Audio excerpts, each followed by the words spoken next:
Hi everyone, and welcome back to another podcast. Delighted to be joined by Dominic once again. It's been a few weeks since we caught up, so just before we press the record button, we've been chatting for a little while. Really looking forward to today's conversation. We're going to be talking about being present and mindfulness. So as a starting point, I thought I'd hand over to Dominic and just ask about where your journey started with mindfulness, really. Oh gosh, I think many years ago. I'm from Liverpool originally. Father's in Birmingham, mother at Liverpool. Lots of things went on in Liverpool. We were sort of privy to, unfortunately, alcoholic abusive. So lots of things were going on at home. It was quite fast paced, running away to bed and breakfasts, lots of tears, bit of violence and that sort of thing. That was going on a rough estate in Liverpool. So once you have a little bit of trauma, I'm not sure if the audience agree, but when you have trauma or somebody telling you that you're not good enough, you end up talking to yourself in your head, having conversations, and you ask yourself, am I good enough? But if you think about it as a child, a small child, especially 0 to 7, the imprint period where you're pure unconscious mind, you don't understand the world, you've got no reference points, i.e. like a table. You've got table legs to hold up your body, your mind, with reference points. You can compare, contrast. But at that age, you're not really fully formed enough to realise that you are good enough, But if a grown man is telling you that you're a 9-day wonder and you're not good enough and that sort of thing, you internalise all of this. Okay, obviously I'm a boy, but for girls as well. And that affected me greatly. So I start having these conversations in my head, panicking left, right and centre, all this sort of thing going on. And then I found sport, rugby, where I did become mindful. Because when you're playing rugby, you've got to be mindful, because if your mind is elsewhere, then you're going to be crushed on the rugby pitch, or you're going to drop the ball or what have you. So hand-to-eye coordination, some of our viewers or audience may agree with that, when you're focusing on a sport. And I became good at the sport, rugby. I had an ex-teacher who used to play for England, Mike Slemon. Unfortunately, he's no longer with us. That's, by the way, guys, one of my biggest regrets. I never approached him in a pub years later in Liverpool and told him, or said to him, thank you very much. Because you become mindful when you focus on something like sport. Do you think, Sally? Yeah, 100%. And I love this example because I think a lot of people think mindfulness is, sitting on your bottom, crossing your legs and humming. And actually we have opportunities every day to be mindful. And as a kid, I was very much involved in sports, playing tennis as a young kid, doing ballet, gymnastics, playing sports at school as well, netball and things like that. So that is such a great opportunity to be present and in the moment. And, all those kind of stresses go away. And even now I play netball and it's just something that clears those cobwebs. If you've had a particularly difficult day or had difficult conversations or whatever that might be, you can feel so different when you're involved in an activity like that. So I really, really love this example, because I think it does bust some myths around, what mindfulness really is. Yeah, and I think some people are like, oh, like you said, you've got to sit cross-legged.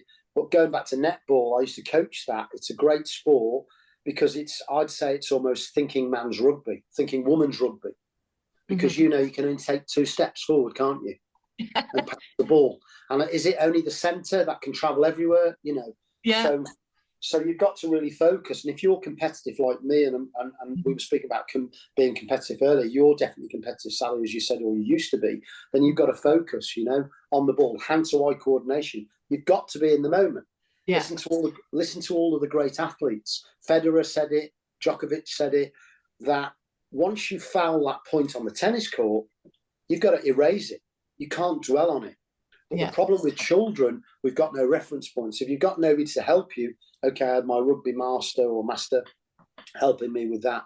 And then I went forward into something very quickly. I'm a Field Royal Marine Commando, and you definitely had to be in the present moment when you're doing all the training.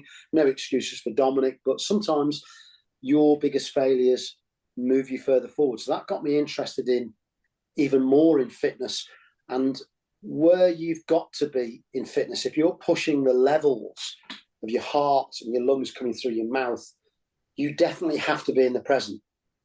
If you're worried that you're breathing too heavy or you're looking around you, then you're not going to complete that mission or complete that personal best or whatever it may be. So that got me interested, qualifying in personal training, Coventry University, psychology, health sciences, with all of that, and then qualifying to where I am, NLP hypnotherapy. All right. But one thing we did work out is just look at your cat or your dog or even your horse. Are they running around thinking about the gas bill? Silly question, perhaps, because tap your foreheads, guys. They haven't got this prefrontal cortex, the new brain, that's causing us to overthink. The dog just sits there and the cat just sits there. Yeah, okay, they're conditioned. All right, you can look at Pavlov's dogs and all that sort of thing. But when we overthink, because we're in the mind, it gives us an illusion. It's not really true. We've said it before, I think, Sally, that this is an illusion. Psychological time. You're thinking, maybe, hopefully not, when is Dominic going to shut up? He goes on a bit. What happened yesterday? What about your bum on the chair at the moment? That's how the brain works. But the mind will give you an illusion. And you'll notice if people speak very, very quickly, they are trying to keep up with all of those images. Okay? Yeah. But when you get to psychological time, which is your body now, in the now, your body's not going anywhere. So a couple of tips possibly. One of them, when you're on your day off, remove your watch. Why do you need to know the time? Okay? If it's on the wall or on you. Another one, we've mentioned breathwork, didn't we, Sally? Do you want to mention breathwork just for a moment? Yeah, so we've spoken about breath work before, haven't we, where we're really being mindful about our breathing. So I know you've talked through before how a lot of people are breathing incorrectly up in their chest and thoracic region, and actually really taking the time to slow down, 4 to 6 breaths a minute, breathing right down into the belly and just slowing everything down. And that's something that I certainly do. If I wake up in the night and I start thinking about things, I ask what good is it me doing? Is it serving me well to be thinking about things in the middle of the night? Well, I can think about it tomorrow. Now is sleep time. And then I focus on my breath, doing some breath work in the night and just calming my mind down and just being with my body and present with my body. And it's amazing how quickly you can drop off when you get that practice really kind of honed in. Definitely. And I think these are key points for the audience. That can everybody just put your hand on your chest, Sally? Wrong. Just take your hand off. Most people are breathing from the chest, and just the poor mechanics of breathing will cause the vagus nerve, the wandering nerve, to think that you're stressed or you're under attack. So guess what? You'll automatically start to breathe faster. So it's the over breathing, not the under breathing, that's the problem. All right. So all of this then will affect you. So your heart rate will start pumping a bit more blood. Your lungs expanding even more. So therefore, you feel you're under attack, but you're not. So what I suggest, as I said before, we breathe from the belly just briefly. So if you just pop your hands over the belly, lower down, we won't go into the full instruction. You inhale through the nose for 3 seconds, push the belly out like a hot air balloon. Hold the breath for 4 seconds. 4, 3, 2, 1. Exhale gently through the mouth and the belly should go down. Exhaling for 4 to 5 seconds through the mouth switches on or turns on your parasympathetic nervous system, which is, excuse the term, breathing or feeding or rest and digest. So you'll rest, you'll relax, and you'll become so much calmer. But the point with this is also you can twin it or simultaneously do something we've spoke about before called a body scan or a body sweep. So we need to really get back in the body. So when you practice that breathing for a while, get used to it, what I suggest is you can close your eyes while you're doing it or open them. But what I'd like you to do is focus for a second on the soles of your feet. How do they feel on the floor? Cold, hard, indifferent? Do they feel tense? Focus on your ankles, your shins, your calf muscles, your knee, your thighs, your hands or arms on the thighs, your bum on the seat, your abdominal region, especially if you're breathing from here, which we should be, your lower back, your shoulders, then your mouth, maybe your nose, and your head. That's called a body scan. That with repeated efforts of longer time scanning and feeling on those body areas, you get to go back to where we was as cavemen and cave women. We're in the now. That is a great way of just being in the now. Yeah. There's no worrying in the head. So that will ground you as well. All right. I don't know what you think, Sally, but that will help. Yeah, absolutely. 100%. I think there's possibly a lot of challenges with people building this into day-to-day life. Yes, and it's an interesting one because, you know, a lot of us brush our teeth twice a day without even thinking about it. It's a helpful habit. Yes. So how do we try to get to that point of, well, I know that doing a body scan exercise for 10 minutes is really helpful for me. How can I try to build that into my routine, just like I brush my teeth every single day? And I think that's the challenge when people are caught up with the busyness of life, actually taking that opportunity to be quite intentional and purposeful about making those positive choices, because it doesn't happen by itself. It doesn't happen by itself. You know, it's behavior. So we've got to try to build that into our lives. But the benefits, I think you can see quite quickly, actually. Yeah. I mean, they did bring mindfulness into the primary schools, or junior schools, as we used to call them. Mm-hmm. And again, I feel, you know, from birth, this should be taught, blah, blah, blah. Mm-hmm. But we have to take our own self-education. Mm-hmm. I mentioned university or college or school. I was the thicko, literally, who sat at the back of a class. You know, I kid you not, I thought the D on my hat stood for Dominic. Obviously not. But what I feel is that education is okay, but what about self-education? Mm-hmm. Listening to others, but also, I call myself, I'm trying to get the right word, sorry, not enough coffee maybe today. I'm not just a theorist, and you're not a theorist, definitely, Sally. You're a practitioner. Mm-hmm. So let's practice, you know, some of this. What about when Sally said doing your teeth? Why can't you count your teeth as you're doing them? Why can't you feel the soles of your feet as you stand in front of the mirror? Yeah. When you walk to the kettle, why don't you count those steps to the kettle? Mm-hmm. And I say to clients, what about a slow morning? Do you have to really sprint to the kettle? Slow down. All right. Even with the speech, slowing it down, because then biologically, psychologically, chemically, we start to retrain the brain, rewire it, neuroplasticity, and the body itself.